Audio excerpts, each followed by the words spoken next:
Good evening, NOBCO family, and welcome to this, our fourth fireside chat. We have spent some incredible evenings together discussing some pretty weighty issues that affect Black folk living in counties in America and Black folk living in America in general. This evening's conversation is another one of those. Let me tell you how gratifying it was to see all of you in person in July in Prince George's County. That was tonic for our spirits that we sorely needed. And I, for one, have been able to take that fellowship that we experienced and that we generated in our in-person meeting and use it to sustain me in going forward as a county commissioner in Tarrant County, Texas. Y'all know Texas is not easy. And we're spending a lot of time trying to get her right. But enough of the preliminaries. This is going to be an incredible discussion this evening. And without further preliminary remarks, I will now turn it over to our Vice President for Economic Development, my brother, Mr. Derek Albert, who NOBCO is so fortunate to have because he thinks it not robbery to spend time with us and to bring knowledge to us and to put up with us. Love you, brother. Take it over, Derek. Thank you, Mr. Chairman. Thank you for those eloquent words. I truly appreciate your leadership and everything you've done for this organization. Let me just say that tonight is a special night. I want to thank Dr. Ted Johnson for agreeing to come with us. Tonight would not be possible if my good friend and fraternity brother LaMel McMorris had not suggested that we bring Dr. Johnson on board for us tonight, because we've been doing these series of democracy in America and things that we need to do in county governments. Tonight is a little different. We've broken it up some because one way to cure democracy issues in our community is by creating wealth. So the first section of tonight, we'll be talking about democracy in America. And the second section tonight, we'll be talking about creating wealth and featuring an African-American and veteran-owned company that's nationwide, and every county in this nation can work with them. I just want to say that pay attention tonight because there's going to be some heavy hitting coming. We changed it up some. I want to thank my good friend and fraternity brother, doctor, attorney, actor, award-winning. He said he's going to be in the next People's 50 Sexiest magazine again. He said he's looking at 2025, so he's got to get in shape. But my good friend, Harper, thank you so much for everything that you've done for us.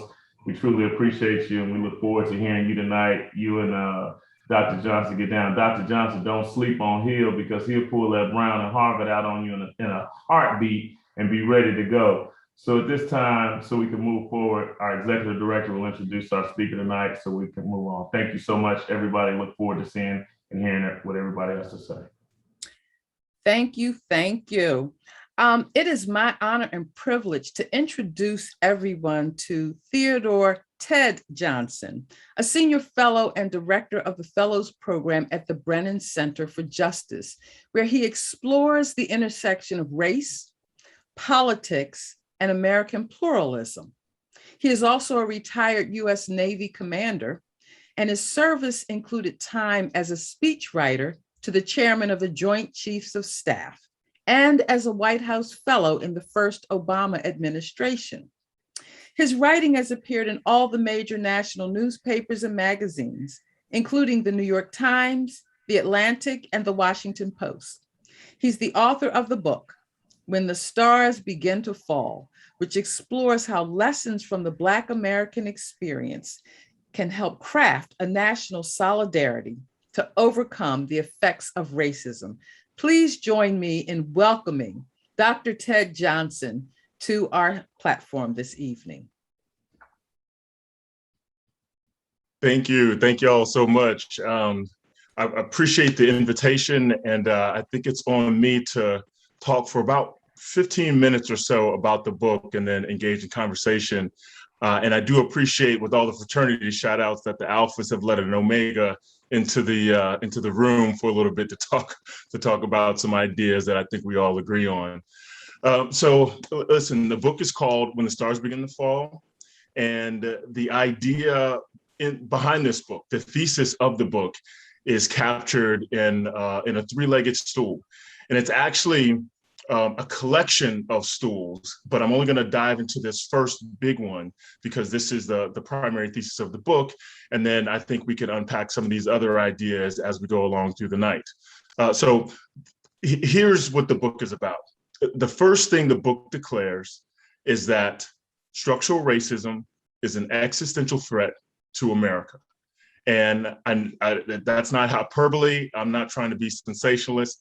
I'm saying that if we do not address racial inequality in our country, that the idea of America, the idea that we are all created equal, the idea that we all have unalienable rights, including among these are life, liberty, and the pursuit of happiness, and that the government derives its power from the consent of the governed, racial inequality does not mix with that idea of America, with that promise of America.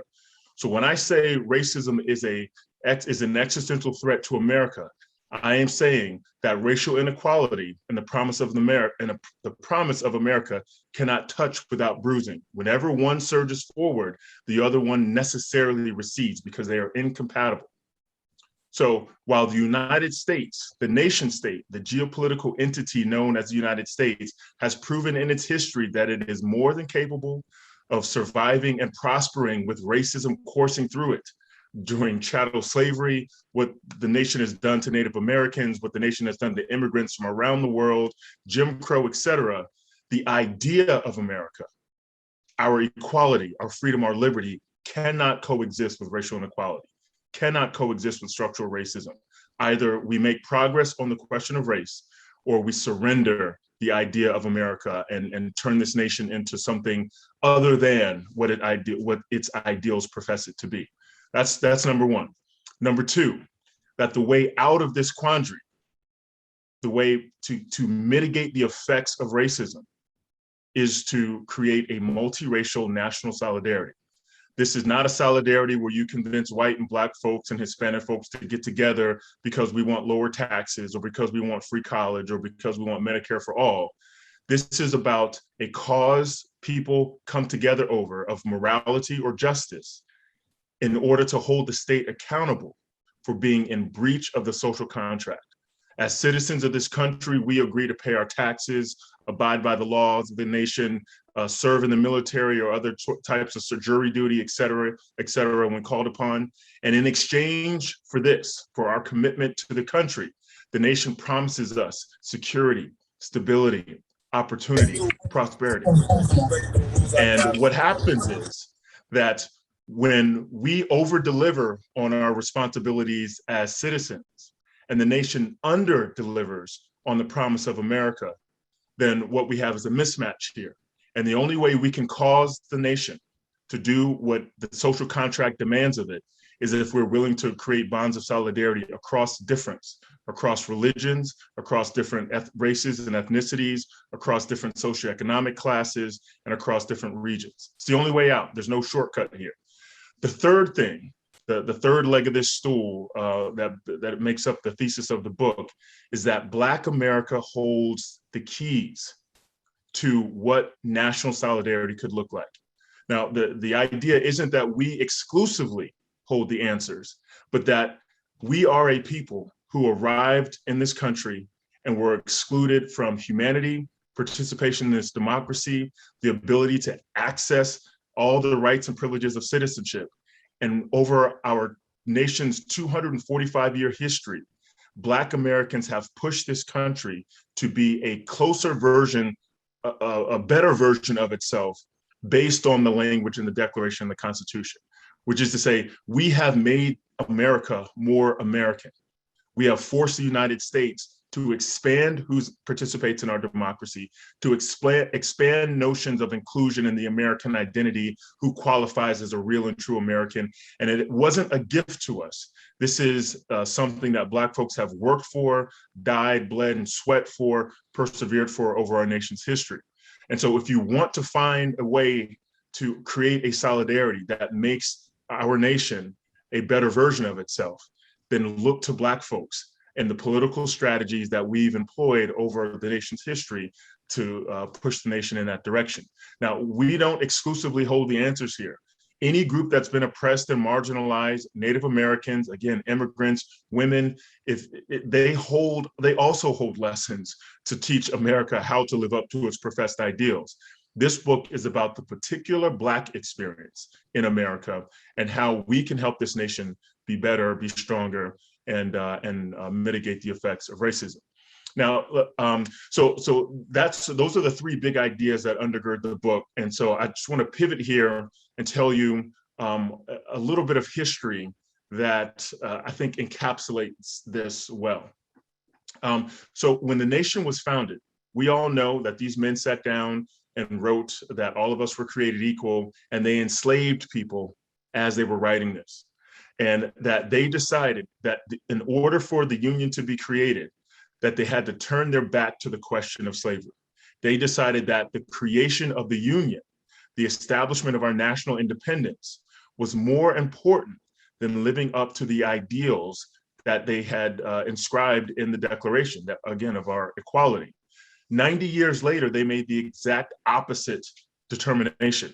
90 years later, three, 4, 5 generations later, those leaders decided that the only way to preserve the Union was to abolish slavery.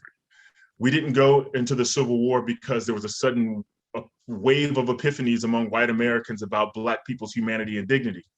What happened was states seceded from the Union. The Union was fractured, and the leaders at the time determined that the only way to bring the Union back together was to finally address this question of slavery, both through the Emancipation Proclamation so that Black folks could help the North win the war, and then through a series of post-war amendments that reunified the country, but on a set of conditions that included the abolishment of slavery, the citizenship of formerly enslaved folks, and then allowing formerly enslaved Black men to participate, over 21, to participate in elections.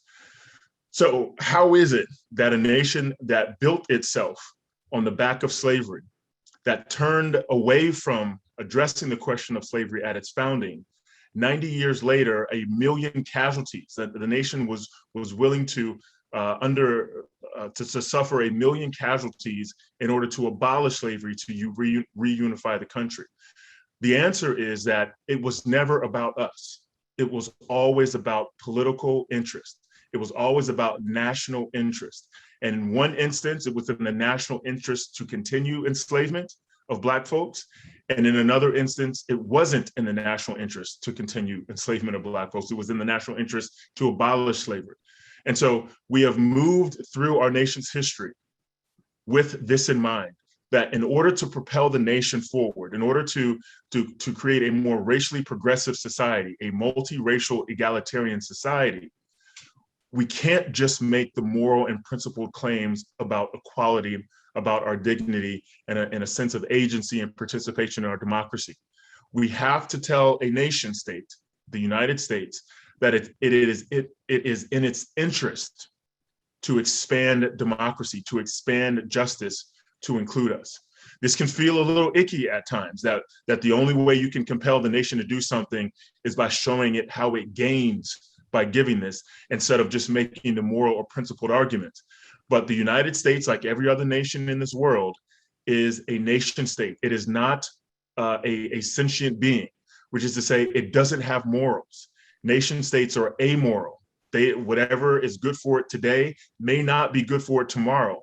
The determination of whether something is right or whether something is good is often aligned to what is in the nation's interest. And this is a thing that Black folks have understood, again, from the beginning, that we have used to our advantage in order to push the nation forward. I'll give an example. From 1948 to 1968, we saw the most racial progress in our nation in a century. In 1948, President Truman signed 2 executive orders, one desegregating the federal workforce and one desegregating the military, the executive branch. 6 years later, the judicial branch, the Supreme Court, rules in Brown versus Board that separate but equal is unconstitutional, and that education, schools, public schools should be desegregated. 3 years later, the legislative branch, Congress, passes the Civil Rights Act of '57. And in that same year, then President Eisenhower deploys the 101st Airborne to Little Rock, Arkansas, to desegregate a high school there so that 9 Black students could attend. And he also sends the military down to Ole Miss University in Mississippi to desegregate that school. So now we have another set of executive orders that are enforcing the law. And then 7 years later, we get the historic Civil Rights Act of 1964. The next year, we get the Voting Rights Act of 1965. And 3 years later, we get the Fair Housing Act of 1968. 1948 to 1968, 2 decades of tremendous progress on the race question. Essentially, the dismantling of statutory Jim Crow in a number of states. And why did we get these 2 decades of progress? Why did every branch of the federal government demand these changes? It wasn't because suddenly they recognized that maybe it'd be a good thing for Black folks to participate in our society. Instead, what was happening is we were in a Cold War with the Soviet Union following World War II. And while we were trying to convince those folks around the world whose governments were in disarray or countries were looking for partnerships or trade or whatever, we were telling them we are the better partner because we believe in democracy. We believe people should have a voice. The Soviets were saying, don't listen to the Americans. That's all lies. Communism is a more stable and secure way to organize your country. And so as this Cold War rages and we are on the world stage, these 2 superpowers debating about the best way to structure societies, every time we showed up somewhere, sub-Saharan Africa, Southeast Asia, different places in Europe, saying democracy is the way of the future, the Soviets would say, and you lynch Negroes.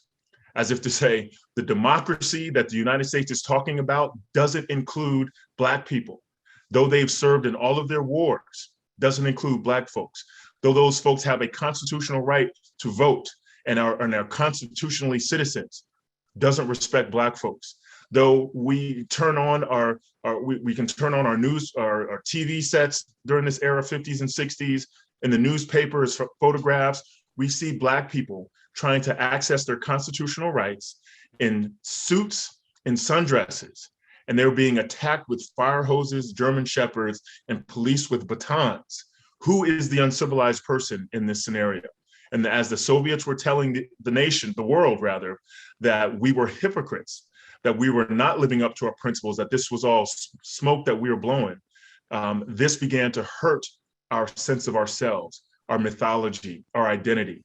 And it compelled us to make changes domestically in order to remain competitive internationally and in order to win the Cold War, which eventually happened in the 80s. If we think about September 11th, and the 20-year anniversary is coming up here in just a couple of weeks here, the reason we are just now leaving Afghanistan this month is because the terrorist attack on 9/11 attacked our sense of identity. The things that make America strong in sort of the world's view, our military, our economy, and our government. And if we look at the targets of September 11th, the Pentagon, a sign of our military strength, the World Trade Center, a sign of our economic strength. And then that Flight 93 that went down to Pennsylvania was headed to the White House, a sign of our democratic strength. It was an attack on our character and our identity. And as a result, we have spent 20 years in Afghanistan, spending resources in terms of economics, but also in terms of blood and treasure of our people, in order to recapture the sense of ourselves, that we are a good and just nation. And that's why we have stayed there so long. It's not because we care about the women and children in Afghanistan, though of course some of us do. It's not because we need a strategic partner in Afghanistan, though if war with Iran or China ever broke out, that would be helpful. It is because it was in the nation's interest to wage this war for so many decades in order to recapture its sense of itself. And this is how we have compelled the nation to be, this is how we can compel the nation to be better on the race question going forward. And this is a lesson that Black folks have known, have learned, have practiced for centuries to compel the nation to be a better version of itself from its founding through to today. The last thing I'll say before I take a breath here and let others weigh in is that the book, When the Stars Begin to Fall, is a stanza from an old Negro spiritual that enslaved Black folks used to sing, "Oh Lord, what a morning when the stars begin to fall." And ostensibly they were singing about the rapture, about the day when all those believers' souls would ascend to heaven and to live happily ever after in the afterlife. What they were really singing about was emancipation. They couldn't sing about that explicitly because when you're enslaved on a plantation, demanding your freedom is grounds for brutality, for punishment, for violence. And so they cloaked their desire for emancipation, for freedom, for liberty, accessing the promise of America in Christian theology. And so this book is a way of cloaking our desire for racial equality, for the end of structural racism, by marrying these desires to the nation's interests, which is the only thing that motivates a nation state to act. When the stars begin to fall, perhaps we figure this thing out. Perhaps we are the first large democratic republic that is multiracial and egalitarian, and the stars fall into place as we live in this nation that has never existed before. Or it turns out we're not the people we thought we were, and that we can't overcome the effects of racism, and it divides the nation once again, and the stars sort of fall out of place as the dream, the promise of America collapses on itself. Nothing about this thing is inevitable. Nothing about America is going to figure itself out and we get to live and enjoy the largesse of a prosperous nation. We will have to fight, just as generations of Black folks before us have fought. We will have to remain optimistic and faithful and hopeful in this thing, just as generations before us have, but we will have to be very realistic and pragmatic about what we are dealing with in this nation if we hope to leave a better version of this country to the future, to posterity, than the one we inherited. So again, thank you all for having me this evening, and I look forward to the conversation. Dr. Johnson, thank you so much. I love listening to thought leadership. I love listening to specific points of view, and I think that it warrants a wonderful discussion. That a group of wonderful panelists will come, and I'll attempt to moderate those questions. But before we get to them, I was asked to sort of attempt to unpack a few things, or allow you to unpack a few things as we go. And so could you help us understand,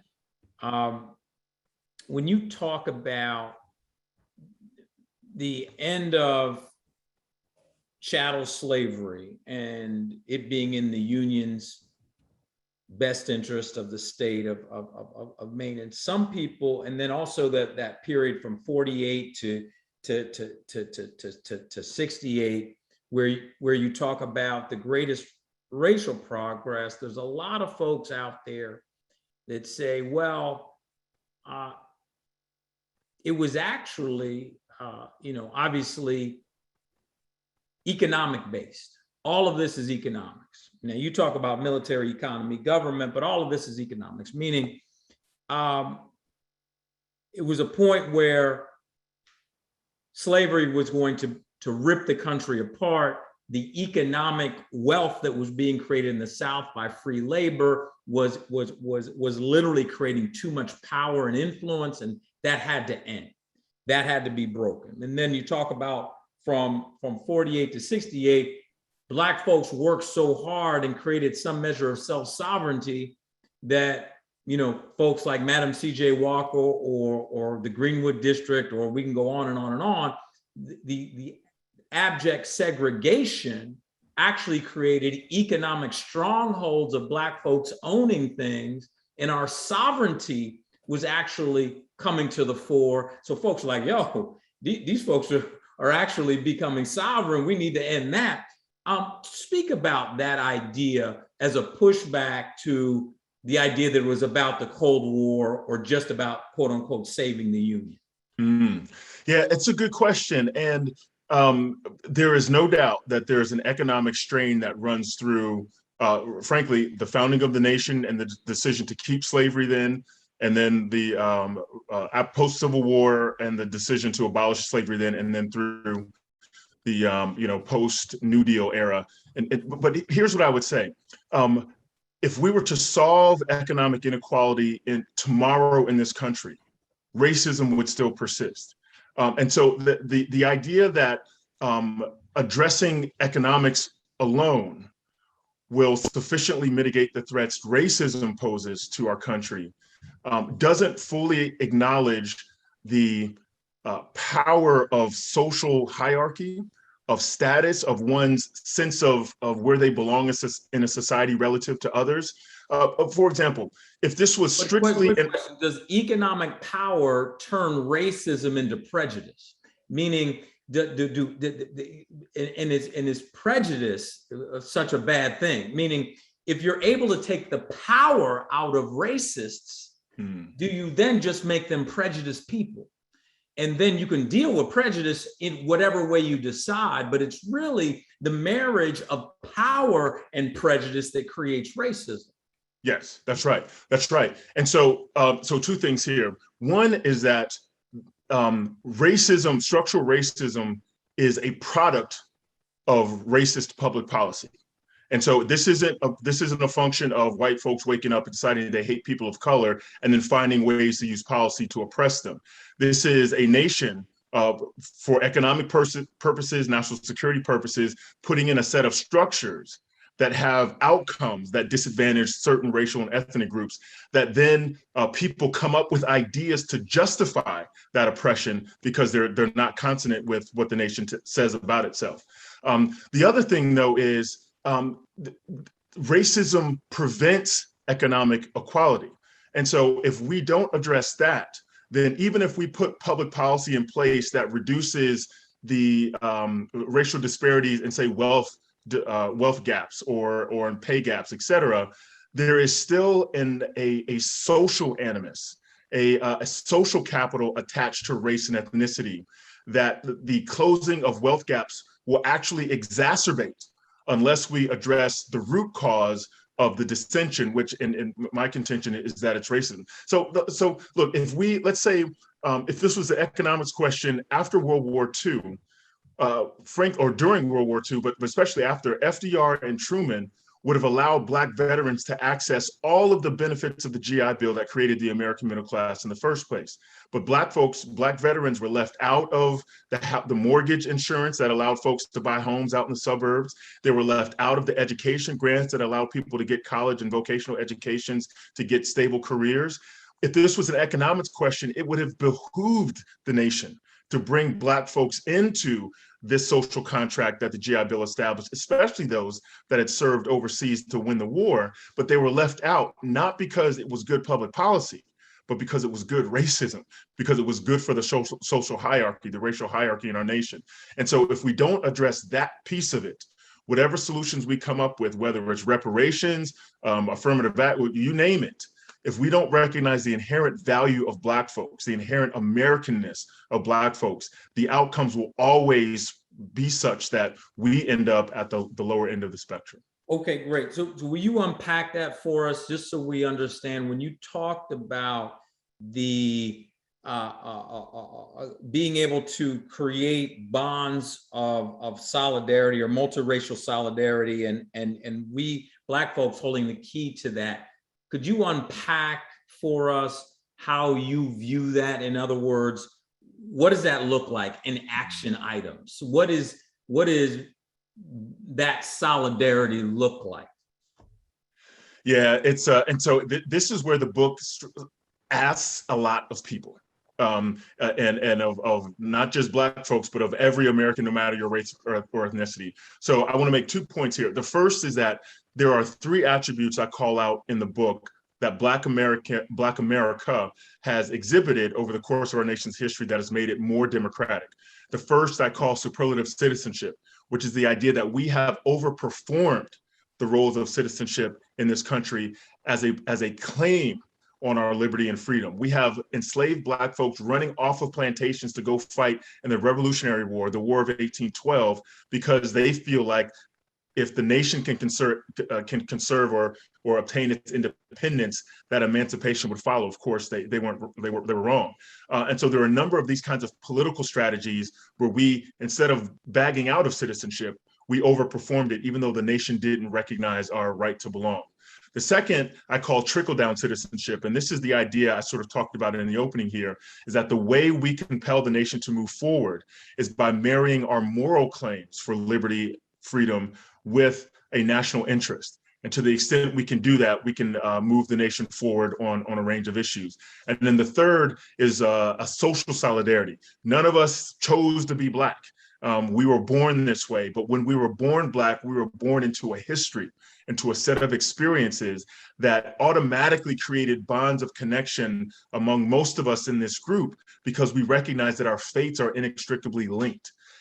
And so if we take these 3 things and try to extrapolate them to the United States, we all have to be superlative citizens and demand of our nation the things that it's in breach of the social contract for. When we all have to recognize that in order to get the nation to do the correct thing on criminal justice, on taxes, on climate change, on education, that we can't just make the moral argument, but we have to marry it to the national interest. And we have to recognize that the only thing that connects 330 million Americans that are different races, ethnicities, religions, et cetera, is this promise of America, this idea of America. And we have to find solidarity there. The second thing, though, is it is not easy for people that don't know one another to create bonds of solidarity with one another. We are a segregated society still. If you look at our schools, 90% of Black and brown children attend majority minority schools. White kids have their parents have taken them out and put them in other schools or moved them into areas where there is predominantly white. And so because we are socially segregated, we are not resilient to the divisive appeals that leaders have made about why we haven't touched the American dream. It's because of those immigrants over there, because of those lazy Black folks that all they want to do is take government money. That's why you, white America, don't have the jobs you want, the salaries you want, or the place in America you hope to want. The only way we can combat these divisive appeals is if we create bonds of affection, connection across the color line. And that, if you want to look at what can be done, we have to get out of our safety circles, our little bubbles, and interact with Americans who are different than us. This isn't news to people of color. We've been doing this since the beginning, but white folks have to find a level of comfort or be comfortable in the discomfort in order to get out of their bubbles if we ever hope to create this kind of solidarity in America. Now, Dr. Johnson, some would argue that that's a somewhat, Pollyannish view of where we're at and what we're going through. And some folks would say, listen, the only time we've gotten the power structure to move is when we actually organized, got our elbows out and fought for it, not asked for solidarity.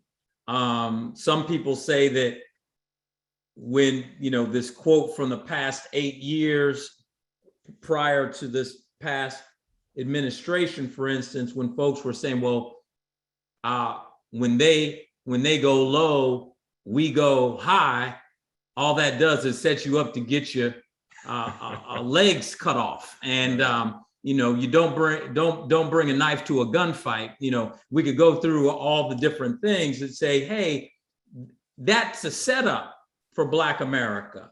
If you're going to go out there thinking that folks have your best interest in mind, if you can just convince them that this idea of America is in their best interest, the argument I think would be that they know what the idea of America is, and the idea of America that you think it is has never been what they thought it is. And you could say the idea of America is this, and try to convince them of that. And they say that's what it says in that piece of paper. But we've always known that that piece of paper was an okie doke. What would you say to that? Yeah, I would say that piece of paper has been responsible for the emotional appeals by principled leaders throughout our nation's history to move the nation to do the right thing, even if the right thing to do wasn't the reason these folks did it. For example, Abraham Lincoln took the words of the Declaration and repurposed them, gave them meaning that the framers that wrote them did not intend for it to have, but did so as a way of creating public support to go to war. And Lincoln, look, he tried to export Black folks, deport Black folks back to Africa or to the Caribbean. Abolishment was the last straw for Lincoln. That was the last option for him. And that's how we ended up there. It wasn't because Lincoln was principled, but fine. If the way Lincoln gets the war to happen is through the appeals on the Declaration. If you look at Martin Luther King's I Have a Dream speech, he talked about the promissory note. He's basically talking about, we were promised these things in the Declaration and the Constitution, and we have not been delivered them.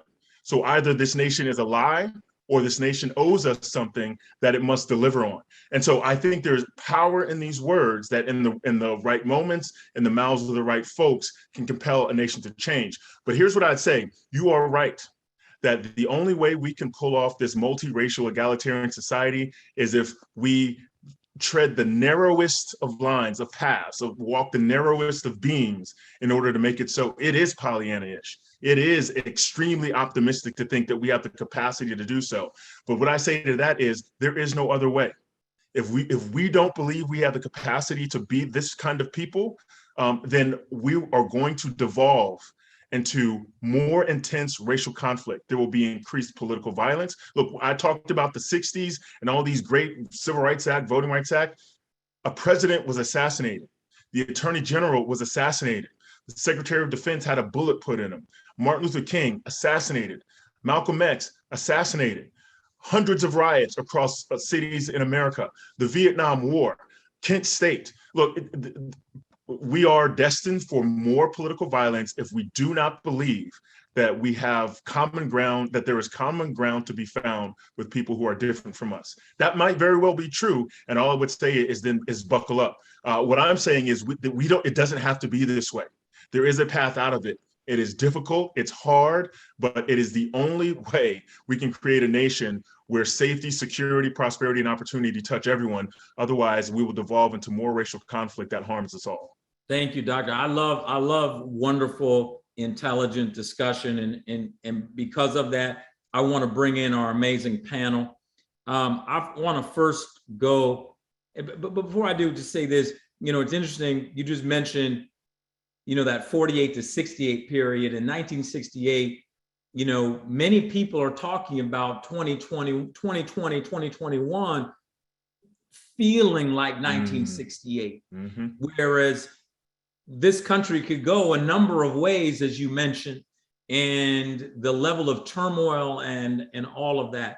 Yet, is it ironic that that 20-year period that you mentioned as being a zenith of race-based change in terms of policy ended in 68, and then in 71, America got away from the gold standard, and then we saw the taking out of public education funds and all of these things to perhaps create a different type of America, a less educated America, an America that folks, make sure that the Blacks, Latinos, and poor whites fight over the crumbs while we can take the lion's share. And it's very interesting.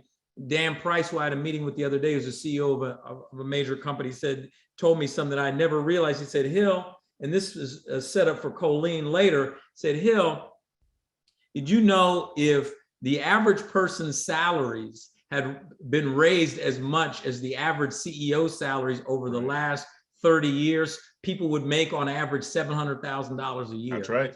Which is just a mind-blowing number. So I want to bring in Chair Tony Carter from Ramsey County, Minnesota, a leader, an amazing person. Please take over and add your thoughts and any question or discussion you'd like to have with Dr. Johnson. Well, thank you very, very much. And I appreciate being called on to share thoughts on this very important topic. First of all, I need to say I have not read the book, and I am regretting that. I'm going to go out and get my copy, okay? And look forward to additional opportunities to talk about the work that you've done and the insights that you're bringing forward.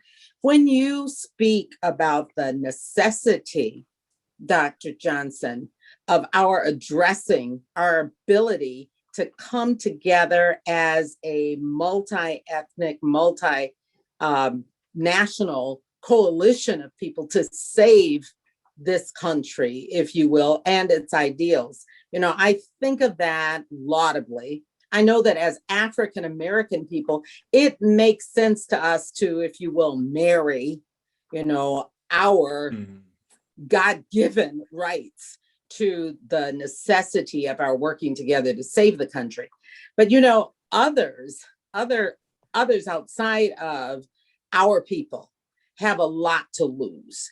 And as I think about the disparities that exist today in Minnesota, in Ramsey County, I know that it is ripping our communities apart.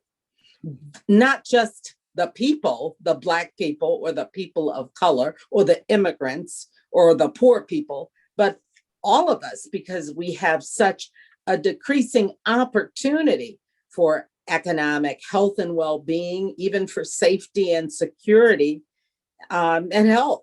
It is difficult for us to continue to build the type of prosperity that we want if we don't address these issues that are hurting so much of the fabric of our community.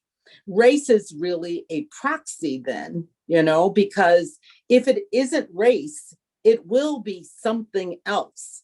And as I think about how to bring that to the fore, you know, right now we see the disparities and we see them deeply as we look at communities of color and specifically African-American people.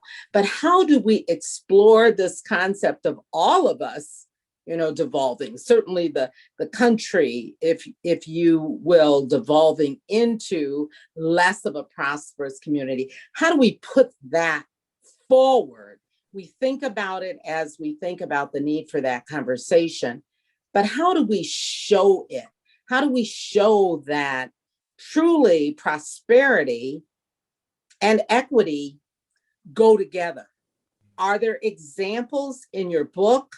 Are there ways in which we can lift that concept up so that it's real, so that people feel it, and it's not just our thoughts about the possibilities for the future or the deterioration or devolution for the future, but it's about really what's happening across the nation, across the world?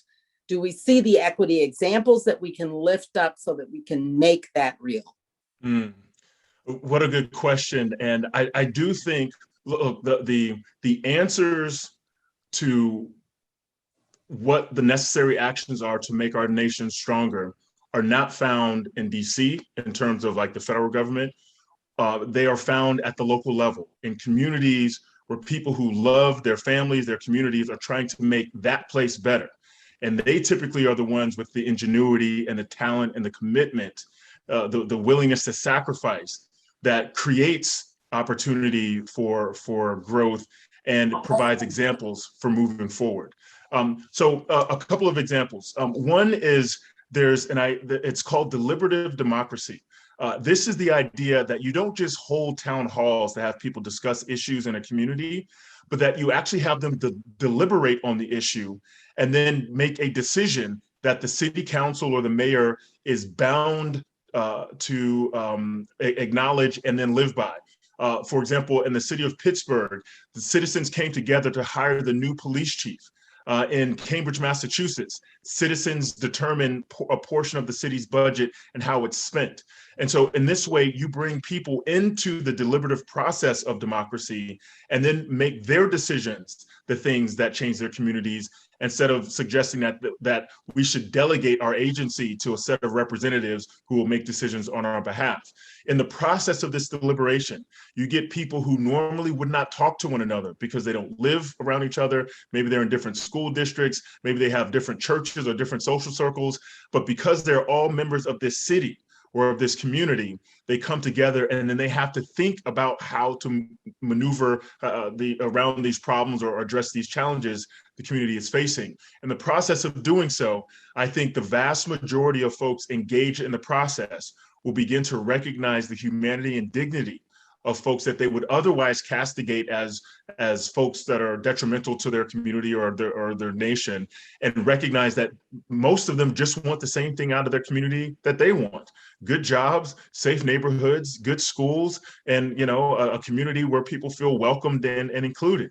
And so the more examples of this kind of deliberative democracy that we can find, the better it will be to sort of expand that notion nationwide. Two quick other things. One is the concept of service, community service, national service. But the idea that not only should we deliberate on things, but we should actually work together. I'm jaded a little bit, or rather biased, because of my military service, but there is something to taking on community service projects, national service endeavors, when you're working alongside people that you would never, what I call democratic strangers, folks you wouldn't meet otherwise. And so I think a service aspect of our nation is critical is something that can happen at the local level, but critical to bolstering our society. And then the last thing, of course, is education, and not just civic education in terms of teaching kids how many branches of government there are, but we don't train people how to be citizens in a community. We don't train folks to know who to call when there's a pothole, or who to talk to about zoning or school district lines or these sorts of things. And so while kids may know the three branches of government, if they don't know how to operate where the levers of power are held in their communities, they can't effectively advocate for change. So civic education, deliberative democracy, and community service, civic engagement, I think, are the three things that we can do at the local level tomorrow that can help reshape the nation over the long haul. Thank Well, you I'll very tell you much. this, Indeed, those are the examples we should share with each other then when we come together, so that we can proliferate those across our nation. Thank you. Those are great examples.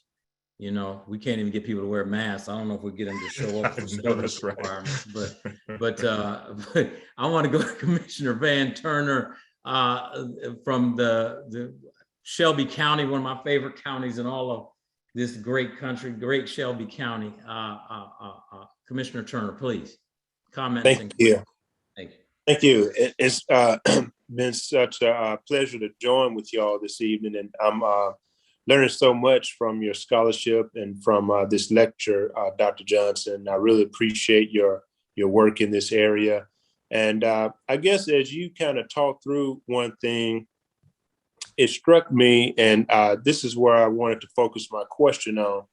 So when the communist countries were pointing the finger back at America saying, you say democracy is so great, yet you're doing all these things, you're sicking dogs on innocent bystanders, you're assassinating leaders, you're blowing up churches where little Black girls are going to work in Birmingham, yet you say we're so evil and we're so ungodly. And so America was embarrassed and, changed its ways. Now we don't have the USSR. And so it struck me that who is there left to embarrass America when America does not do right by its citizens?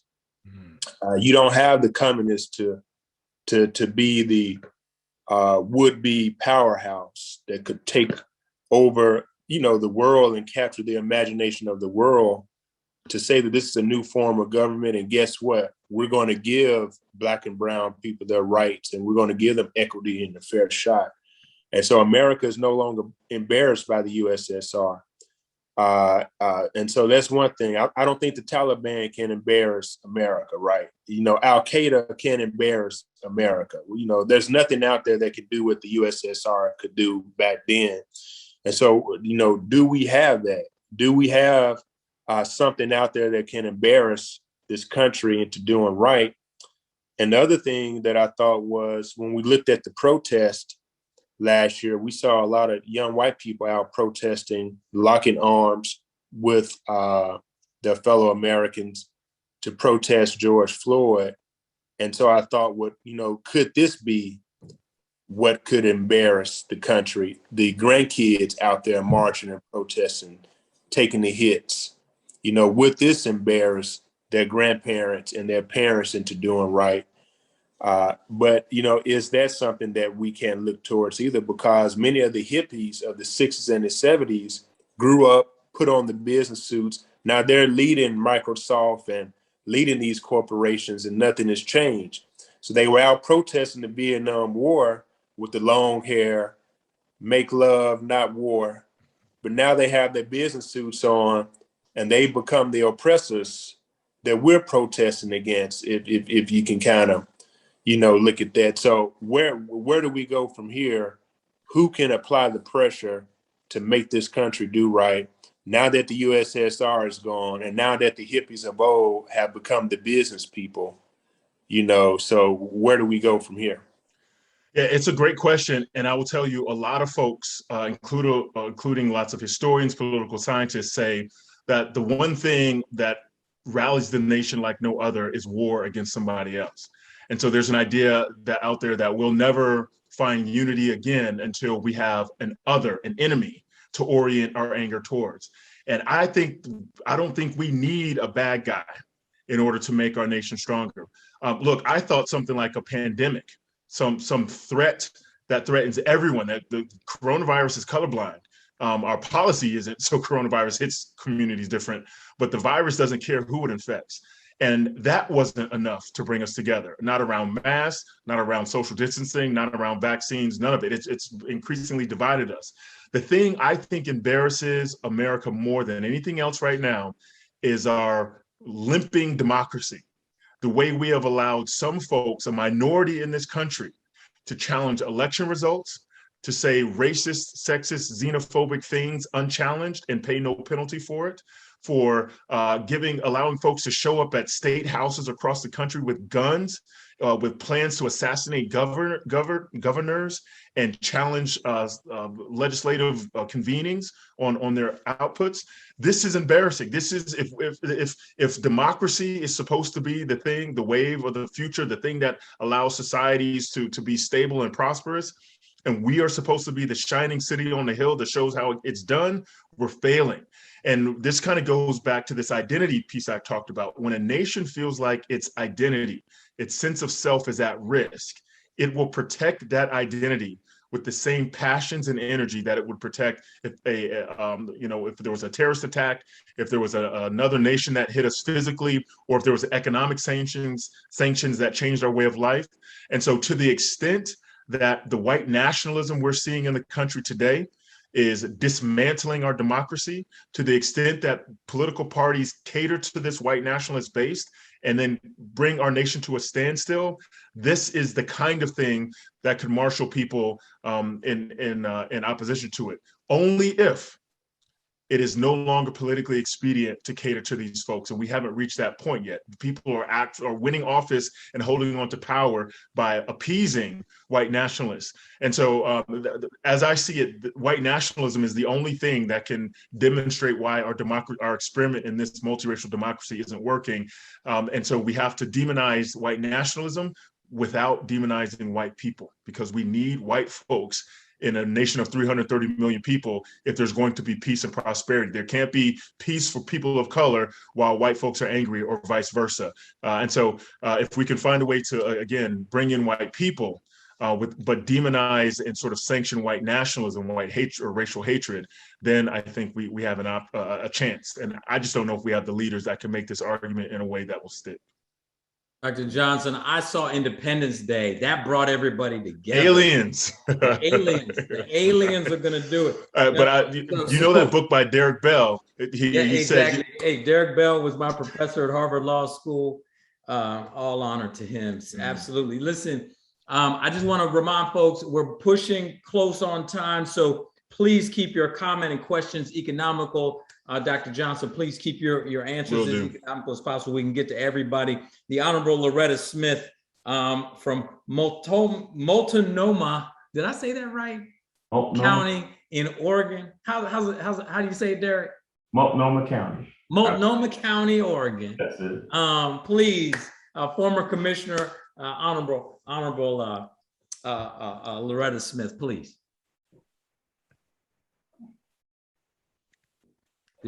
She's not here at the moment. She was here the whole time. I know. She must have lost her connection. Oh no. Okay. Well, if she pops back in, you know what? Let me go to you, Dr. Helen Holton, from Baltimore City, Maryland. Please, former City Councilwoman and NOBCO Executive Director, please offer your comment and question as well. I will. Thank you, Ted. I thoroughly enjoyed the storytelling that is woven throughout your book. And what struck me, I think it's around chapter 7, where you talk about Maryland and the Brayburn Diner. And that piece of history that I wasn't aware of. And what I know is that storytelling has a way of drawing us in deeper to information that we should know. Share with us how you use that way of remembering to connect us to the information you're really dispelling to us. Yeah, I appreciate that question. And you're absolutely right. From the opening line in the book to the closing line, I basically walk the reader through my family's story in America from slavery through to today. And I do that because some of the ideas in the book are grounded in sociology, political science, philosophy, history, and they can feel kind of abstract and a little hard to grasp sometimes because they're sort of trying to create these structures and scaffolding. And then I bring in a story of my great-great-grandfather, or of my great-grandmother, or of my mother and her family in Southwest Georgia as a way of putting meat on the bones of the story that I'm telling. So it's not just about structures and institutions, but that real people are harmed in these racist structures, and that real people worked and persevered and maintained their faith so that their children would have a better American experience than they had. So the storytelling is so important on a conversation about racism, because it pulls the discussants out of these theoretical frameworks and says, you know, I want to introduce you to my great-grandfather. Now tell me why he shouldn't have had the right to vote. Tell me why he should have been excluded from having his mortgage backed by the federal government. What was it about him that you despise so much that you allow public policy to exclude him from the promise of America? And that's a harder argument to make for folks that are championing a country that advantages some to the exclusion of others. So that's why the family stories and the personal stories were so important to this book, to pull some of the ideas out of the ether and put them in flesh and bones. Thank you so much. It's the head-heart connection. Yes, absolutely. Thank you for that. The Honorable Loretta Smith is back with us. Please, your comment and question. Thank you. Thank you so much, Hill. And thank you, Dr. Johnson, for doing this book. I'm out here in Portland, Oregon, so I didn't get an opportunity to see folks like you so much, but I really enjoyed having you and hearing you talk. So let's go back to something that you talked about earlier. You talked about Afghanistan. How is the Black community supposed to really feel about President Biden leaving Afghanistan? What does that mean to us? Because we've had some of our friends and our family die over there, and trying to what we thought they were fighting for democracy. And you were basically saying that this is national security. We were basically trying to,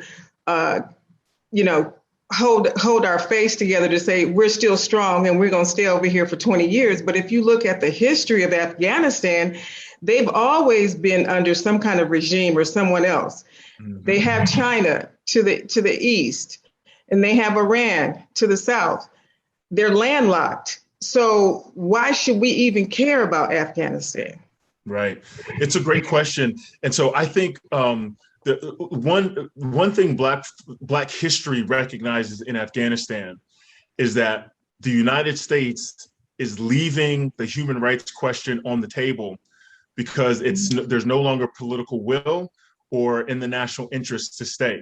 The United States is not worried about the Taliban creating another Al-Qaeda that then conducts another 9/11, certainly not in the short term.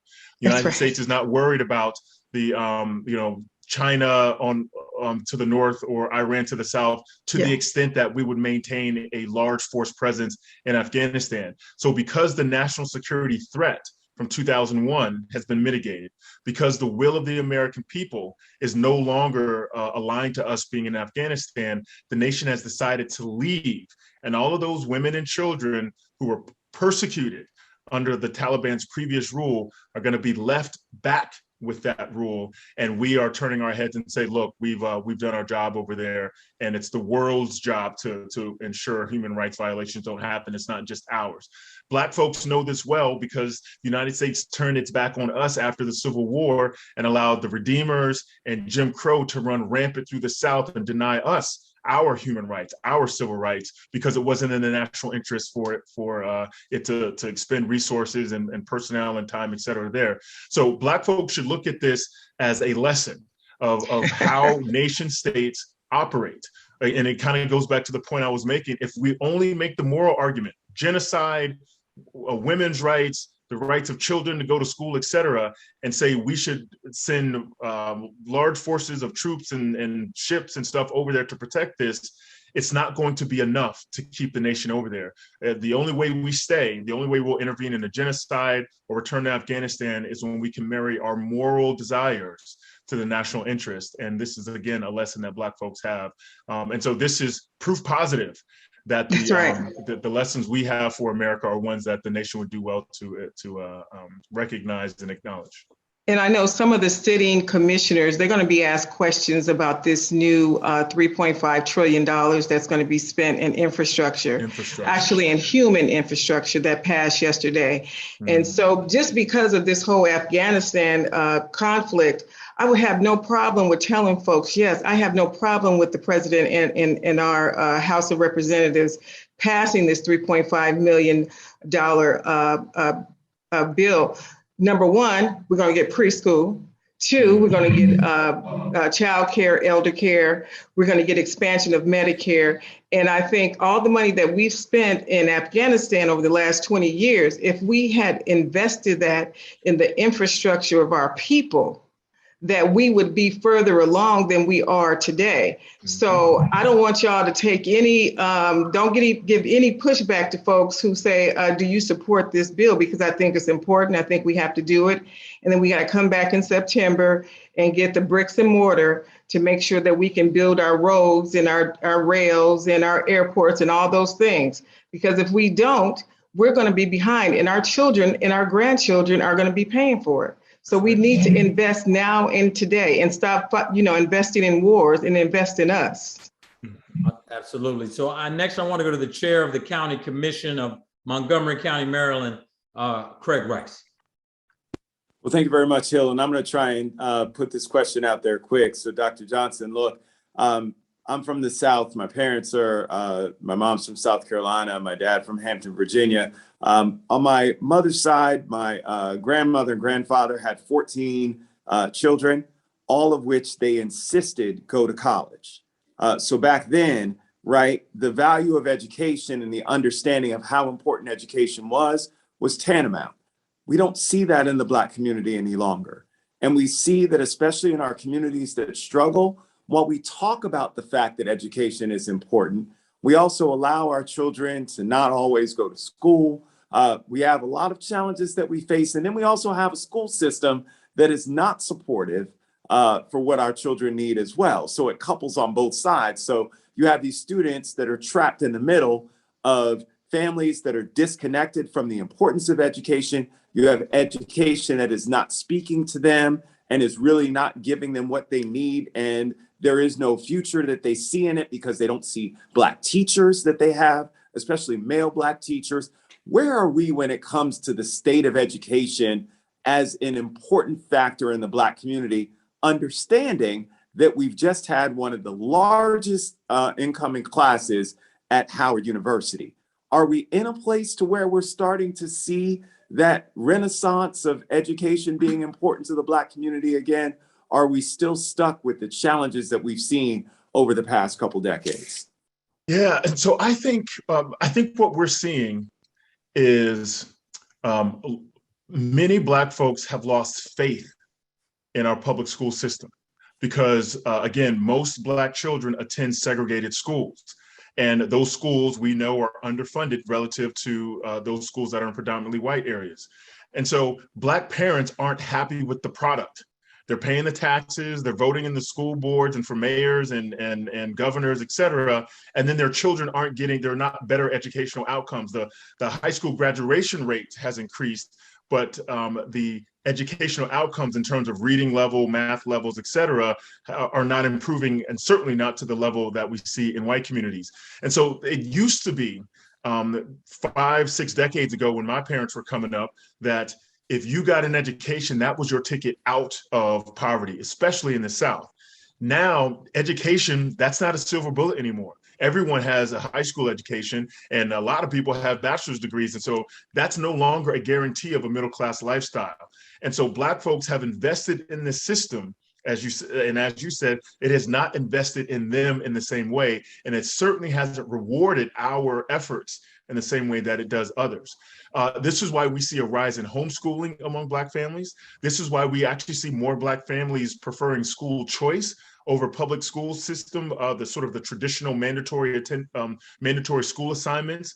Because if you're going to send my children to a bad school, at least give me the choice of which school they go to, instead of shoving my kid into the closest one to the neighborhood. So what I think about all this is that I do think that Black Americans are taking more, or having more agency in the education that their children get, K through 12. And then I think that extends into the university level. But I also think they recognize that the education writ large is not doesn't pave the way to the American dream in the ways that it used to. And we are still wrestling with, what does that mean then? What is my way out of this if it's not high school and college? What do I tell my children? And this is kind of why I wrote the book. The easy question, or the easy answer, is to come up with better education policy. The harder answer is to create a society when children are left behind, no matter their race or ethnicity, that everyone gets angry about it. And everyone recognizes that our economy and everything else is harmed as a result. But because we have this hierarchical structure, that's a hard argument to sell many times. Thank you, Dr. Johnson. Last but certainly not least, we have the Vice Chair of Orange County Board of County Commissioners from North Carolina, Renee Price. Thank you, and I'm chair now, finally. It took a while. You're talking about racism. Thank you. I'll admit I haven't read the book, but thank you for writing the book and for addressing us this evening. I would say that, I appreciate the way that you have framed it in talking about the America as an experiment, and the experiment that is in some ways failed, and for some has been successful. I'll skip some of my comments based on the hour, but I do see that, as people always say, history repeats itself, and I'm seeing this happen. I mean, there have been ups and downs for Black Americans over the decades or centuries, actually. After the Civil War, the Harlem Renaissance time, and then you come to the 40s and 50s and the 60s, and I'm a child of the 60s and early 70s, so I clearly remember that. And what I also appreciated was what you were saying about, the marrying of morality with the story. And what I would like to hear you emphasize more, and this is more of my bias, is African Americans, Black Americans, actually controlling the narrative, directing the narrative of what America should be. Now, maybe our values aren't what the majority says are the values of America, but I see it as since we are America, then we also should be part of determining what those values are. Mm-hmm. Absolutely. And look, North Carolina is my home state, so it's good to see you. And so this is the thing look, there are lots of folks involved in the civil rights movement. Of course, Martin Luther King is sort of the one we all call on when we start talking about it. But the thing he was a master storyteller, and he had the ability to make the wants and desires of Black America seem perfectly aligned with what the nation says it was. Barack Obama had the same gift oratorically of telling stories about his upbringing, about our nation's history, about our principles and values in a way that made the Black experience completely compatible with the larger American experience. King was assassinated, and frankly, the election of President Trump was a reaction to having a Black man and his Black family in the White House for 8 years, which is to say the times when Black Americans have been the most successful in showing how everything we want is perfectly aligned to the American ideals that are in our founding documents, and that the things that are happening to us are the things that are actually un-American, that there is a backlash to that there is a rejection in our nation when a Black face is put on American values. And again, this is why we can't shortcut our way through this problem by just talking about policy. We also have to, in addition to talking about policy, I'm not suggesting we ignore it, but in addition to talking about policy, we have to talk about our character, our identity. Is when Americans were asked, what does a prototypical patriot look like? Only 2% of them said Black. We still are a nation that thinks the prototypical American is a white Christian man. And as long as that is the vision, whenever there is a Black face that is either the voice of America or challenges the principles of America, like Colin Kaepernick did, then they are scapegoated and sometimes violence ensues. So I absolutely agree with you that not only should we tell the Black version of American history, but show how Black America is completely compatible with the larger national narrative, and compel the country to recognize that there's no distance between who we are as a people and who this nation says it wants to be. Thank you, Dr. Johnson. Let me just say one thing to all of our members. Every member and every attendee at our conference in April will receive a copy of Dr. Johnson's book. And we hope to have Dr. Johnson at our conference April 20th through 24th in Memphis, Tennessee, Shelby County. We will be sending you a formal invitation. Thank you so much for tonight. Don't leave us. We're getting ready to go into phase 2. We'd like you for more comments from you. This time, Dr. Harper, please go forward. I want to bring forward a hero of mine. I'll tell you, when we talk about the imperative of business leadership mixed with science, intellect, Colleen Payne Neighbors comes to mind. She represents the best of us, and she represents job creation through her companies. She represents leadership by wanting to save us and our health.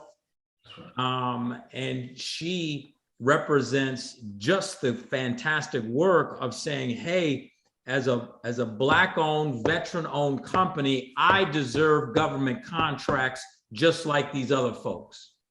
And being able to stand there strong and submit these RFPs and to get these contracts and to create jobs is what she has been able to do and continues to do. And I hope that anybody listening right now who has not met with her company, please seek her out after this is over. You'll want to after you hear her speak, but please, this is the type of business person we need to support to create jobs and also to create health in our community. So please give it up for Colleen Payne Neighbors. Wow. Well, Hill, that gave me great joy and peace in my heart to hear you say that, because it has been truly my pleasure to be in your space, and I thank you for that. And thank you all for inviting me here this evening. And I am here to discuss just a little bit about me. MCI is 25 years old. I own the largest diagnostic laboratory in the entire country. We're the only African-American laboratory. We're in all 50 states in the United States. We have some of the largest contracts in the country. As Hill stated, we have one of the largest contracts in the country. Is we take care of every life, not just from the standpoint of COVID, but we take care of every life at the Job Corps. We have 135 locations nationwide, and we're in all 50 states. And every day, so we were tasked early on with the government ensuring that we made sure that all of those kids either stay on campus or we give them a solution. So we have done that, and we have been at the forefront. But in addition to that, MCI has a lot of strategic partners in the laboratory space. And we were the first laboratory entrepreneur to be named to the task force with Dr. Bricks. And in addition to that, the reason that our fees are so much higher today is because I was the only entrepreneur on that call that said we could not support a nation on the fees that were being provided at that time. And so we yield from the great state of Texas at this moment. I am Oklahoma bound.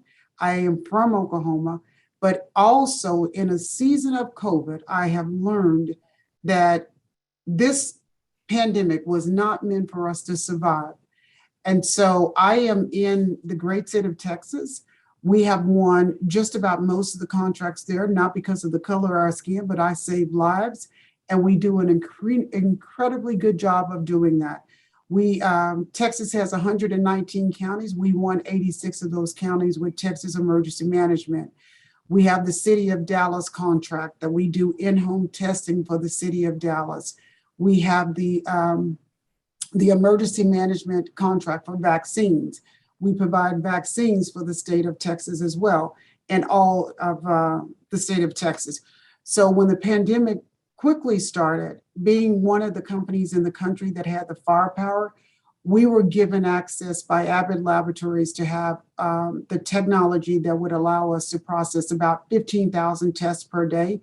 At this moment, MCI can process over 2,000 regular tests, but on any given day for COVID, we have the capacity and the firepower to process 50,000 tests per day, every single day at our headquarters in Dallas, Richardson, Texas.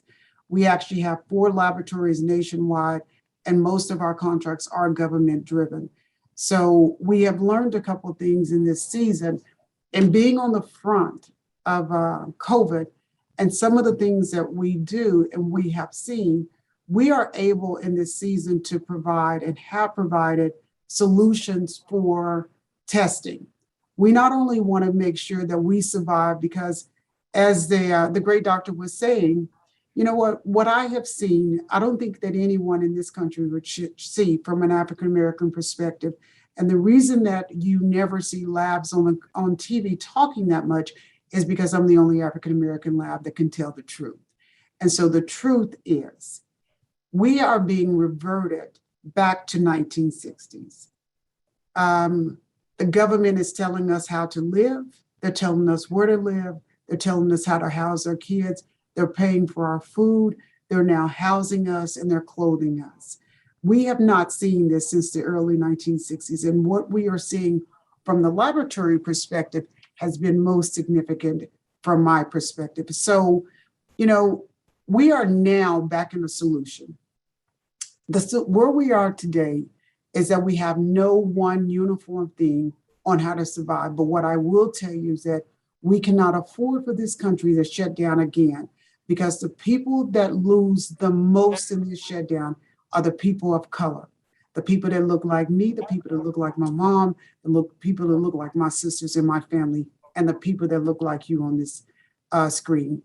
So we have spent the last almost year and a half, a lot of our own money, marching around the country. We are service disabled veteran owned. We're HUB. We're North Texas. We're minority. We're every accreditation that you can potentially have in this country, and we win RFPs.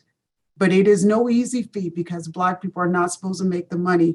If you make more than $50,000 on a contract, you are given the right not to succeed. And so the moment that they realize that, you fight to be who you are.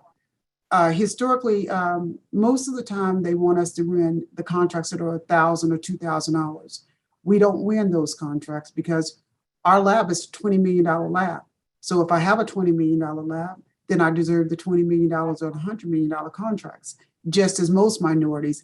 And the one thing that they do not tell us is the fact that if you're service disabled veteran owned, the government said that you win all contracts, not just one. So that is a very, very hidden feat that no one has ever told us. So we started doing COVID testing about a year. We've done 17 states. We were on the ground in Georgia for almost 6 months. We've been to Baltimore. We've been to Washington. We've been in DC. We've been in North Carolina, South Carolina, just about most of the southern states. I am one lab trying to support this nation, because we are a people of color. And if you do not save the people of color, if you do not save the brown, the Black, and the yellow people, we don't save anybody. And that's where we are now. You know, it's not so much as what do we do at this point? So MCI, with the help of a lot of people here, Derek and Mr. Harper, have been very good friends for MCI and getting the word out. Because one of the things that's happening now in this country is that we're back in school. We did what the president asked. He wanted all the kids to come back. We brought them all back. I have one of the largest contracts in the country. I take care of every Job Corps in the nation. All of those kids have to come back, and they have to come back with a vengeance. And so they're all back. But the one thing that we did not do collectively is we did not determine how we bring those kids back. We left every school district, every school district without a solution on how to return those children. We left every school district without a solution as to how to make sure that the teacher standing at the head of that class is protected. So in lieu of that, I determined that no one company can come back. We do testing every day here. We process thousands and thousands of tests. I do not collect corner tests from anyone, because I cannot justify the validity of those tests. We collect our own tests. And so now where we are is we have municipalities. I am in Dallas. I am in Richardson. I am in the state of Texas, and we can't service everyone. The city of Dallas called me the other day, and they didn't have 2 PCRs in the whole county, and every day someone is being infected. And so how do we help?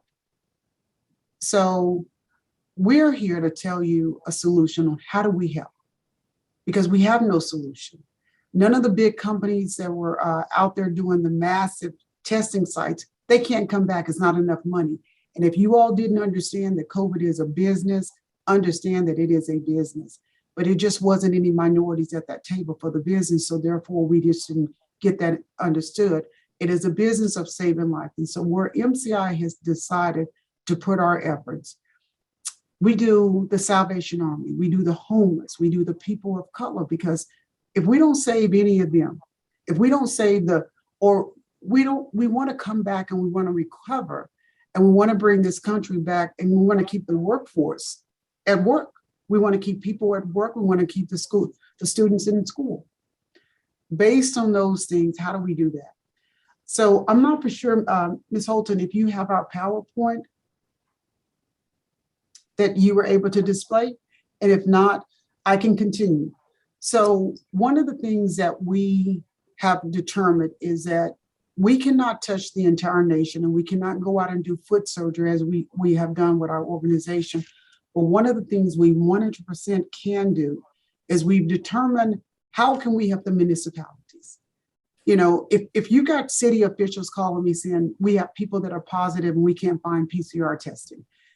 We have schools that are positive that if anyone on this, if the schools have not started, they will close as fast as they're starting. There's guidelines. If 100 students are positive, that means that by the end of 2 days, there will be 1,000 students positive in that school. And then 1,000 kids turns into the entire school district being positive. Thank you. So one of the things that we are now doing is we're trying to come back and we're trying to have a proactive, a proactive approach to a reactive situation. And how do we do that? We 100% need solutions. And I have determined that we can help every single municipality. We can help every municipality. We have a solution for your schools. We have a solution for the small businesses, because each and every one of us have, each and every one of your counties have small businesses that they can't afford to have testing. About 6 months ago, Macy's had a huge outbreak. It was almost mutiny, because what they said is that you want us to come back to work. You want us to be essential, but yet you're not taking care of our life. And so what does that mean? There's no company would want us to come in. I don't want to go to a company anymore, because the moment that I show up, then the media shows, and then we have to potentially shut that company down. So how do we get you tested? How do we get the municipalities tested without this being mutiny? So one of the things that we have done, working with the Job Corps, working with the department, and so not only do we have the Job Corps, we have a lot of weekend warrior companies, we have a lot of military, we have a lot of the VA facilities. And with that, we have had to determine mechanisms to get them tested in the field, to get them tested where they were. So working with the Job Corps over the last year, we've determined that we put together a kit. And in this kit, what we have is the ability to send out to any municipality, any school system. And most of the school systems would have Binex testing at this moment. But I would tell you this, 2 weeks ago, I had the worst call of probably this pandemic. I've had a lot of worst calls in this pandemic. So you guys, you see this box right here? Okay, this is one of the things that we're trying to show you. What we've put together is an actual kit that you can send out to any municipality. You can send out to a small businesses, because see, 60% of our small businesses, mostly historically minority, most of our businesses have been shut down. We've lost our businesses. 60% of the minority businesses during this last year with COVID have gone under. So we no longer have any, those businesses couldn't afford to stick around. So now, how do you support your constituents in your area? You know what? Because every day that they come to work, they're going to have an outbreak. And if you look in any area that you're in, where you used to see all those pop-ups at, all the pop-ups, how many of you guys, just show of hands, how many of you see a pop-up like every 5 miles now, every mile? You don't, oh, you still see them. Great. You're going to be the two of you guys are the only ones that are going to be seeing pop-ups, because unless you are doing a lot of business, we don't have the pop-ups left. They're already laying off people. So what we determined with the Department of Defense and with Job Corps is we send you out this kit. This kit goes all over the nation. It has actual instructions in it. It goes to the school municipalities. You have a PCR test. It goes to your small businesses. Inside of this, if you look at this QRS code and you just put your phone up to that QRS code. Okay, can you guys see that? Yeah. Loretta, go ahead and grab that phone for me. Okay, if you guys grab this phone, it's going to 100% take you to our website. That website is going to allow you 100% to go directly and register on a website, and it's going to let you register. Inside of here, those little kits that are so hard to find, I'm going to send you out 100 swabs. I'm going to send you out 100. I know, Loretta, you're smiling. I always love when I have a great idea and somebody just going like, Lord, have mercy. I should have thought of this, right? We're going to send you out 100 tests. And then if you need 500, I just ordered 200,000 because I got to support us. We say that we are a lab for us, by us, and saving us. And Roy, you and I have not met, but you are in Tarrant County, and I just figured that out there. So this kid right here, we put together 200,000 because see, I can't come out to you guys anymore. I cannot come out. And then what we do is we send you a FedEx label. You put it on this box, you send it back to me. And in 24 to 48 hours, I can process how many samples here? 50,000. I can't save everybody in the world, but I can save some minorities in this season. Now, this goes out. So what does this do for your areas? For every business that's shutting down, for every school system that doesn't have a solution, if I implore you tomorrow to call any school system that you have in your district, they will not have a solution, nor will they have a plan.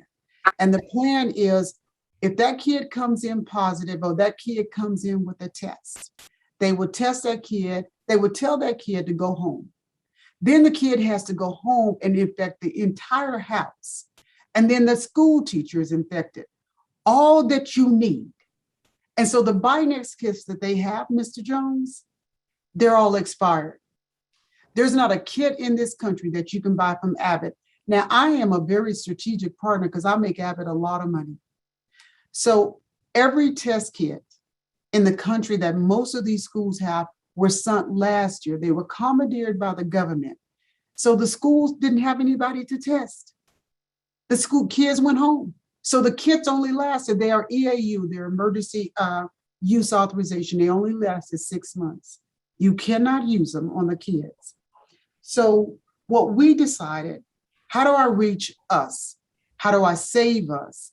And how do I make sure that those students and those small businesses stay connected and stay on the job? Here. Ingenious, right? So you send this kid out and we talk, we save lives. We save American lives. We save the brown lives. We save the kids because you know what? We have so many businesses that call us every single day. I'd rather take my 200 kids and we're ordering 50,000 a week. Because see, I'm not the collection side. I'm not the girl that sat on the side of the road with the tent with the people that were sending back to the lab. I am the lab. So with that being said, we have a lot of technology, right? Because I have a lot of strategic partners. Now, Derek likes this kid. He's just salivating. When he saw this, he's just salivating. This kid here is a Quidel kid. For the homeless population that we have that we can only touch once. I do all of our Salvation Armies here, Mr. Brooke. Every single one of them, MCI do. We do all the city testing. This is a quick test. If I can't find, let me just hold it up for you, Loretta. Loretta got a camera out. She's taking pictures on the Zoom. Okay, listen. So this test right here is a quick in-home, it's an antigen test. It'll tell us really quick where we're at. For the people that we can't find, for the jails, the prisons, for your employees. Now, this test, Derek, don't salivate, this is new. This test is a PCR test. We have all kind of technology that they're not telling us about. So this test right here saves everyone in your district. All of these tests, but the one that is at the school system is this. This is the Binax. Okay, this thing right here was, I could probably get 50,000 from Maryland. Who was on from Maryland? I have a lab in Maryland. Helen, I got a lab in Maryland. I just opened because I did a lot of tests up there. We do a lot with Kevin's mom. So This particular test right here, every school system that have these, Mr. Jones, Mr. Brooks, Ben, they're all expired. If you call your school tomorrow, they're gonna all have these. They were all sent out by the government last year. Now we have no solutions for our kids. And so you know who the kids that are not getting tested? They're your kids, they're your grandkids. So we are here to come up with a solution. You know, I'm sort of a hidden deal. Now, the government know I exist. I'm not as big as LabCorp and Quest, but there's only three laboratories in the entire country that's in all 50 states. LabCorp, Quest, and MCI. So I don't have an issue with doing that. My job in this season, because I've seen so much on COVID, that I moved from Oklahoma. I was born and raised in Oklahoma. I went to school in Texas. I saw so much racism. And this disease does not have a color. It does attack everyone. But the people that don't survive is us. And I do a lot of shows. I talk a lot about COVID, but I can tell you that the best thing that I could have done in this season was to save all of our businesses. We can't lose any more businesses. The government is feeding us, closing us, and housing us. And we have gone back to our housing is now 1960. We have less home ownership today than we did in 1960. So, but the other big thing for the school systems is this. If we don't help those kids, I have never seen a situation, and I'm at all the schools. Like, I don't always look, I think I look this good all the time, but I will suit up quick because I'm that girl. Like, if you ask me to clean, I got like 20,000 square foot here, but you ask me to clean it and I'm coming with you. But a lot of times I suit up because I'm just that nosy. I want to know who we're testing. But see, in the school system, guys, if I say nothing else, and for the two things that I want to give, that I'm so passionate about, one, all of those kids that were staying at home, there's no food. The parents don't work. It's an angry house. The kids are being abused. They're being physically and sexually abused. Everybody that's staying at home. So we cannot shut this country down. But also, we cannot afford to continue to lose Black businesses.